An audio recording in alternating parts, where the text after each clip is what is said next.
Take the other banjo bolt out, and this will free your solenoid assembly. And you can simply remove that, set it to the side. Now, your body will slide right out from the casing. And the next step, go ahead and take your eye board out. Be very careful with this. This is the board with your brake beam eyes. Set it aside and simply unscrew the two halves of the chamber.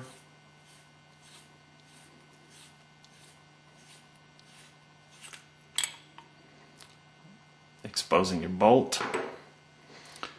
You can pull the bolt right out of there. And that's pretty much it. You've now disassembled your ion marker.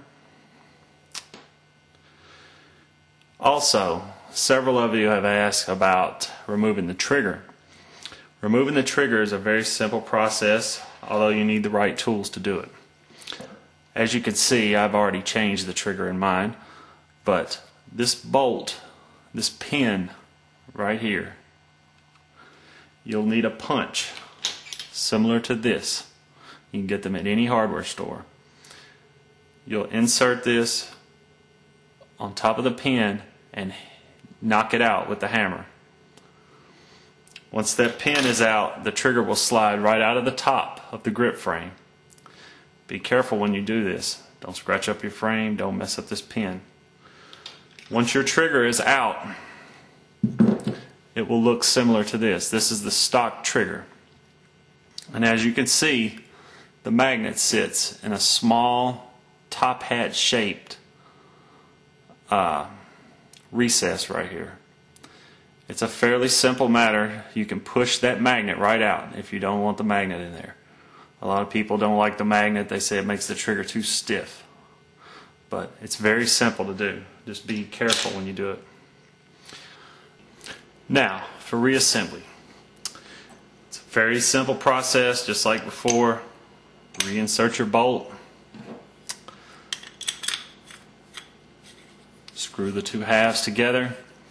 And it's important in this step that once you have this put together, the holes line up on the bottom.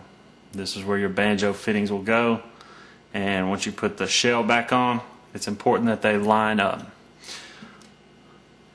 Next, reinsert your vision board.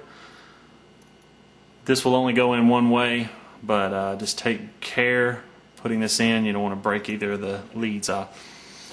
Next, slide the body back on, and as I said, make sure that the holes line up.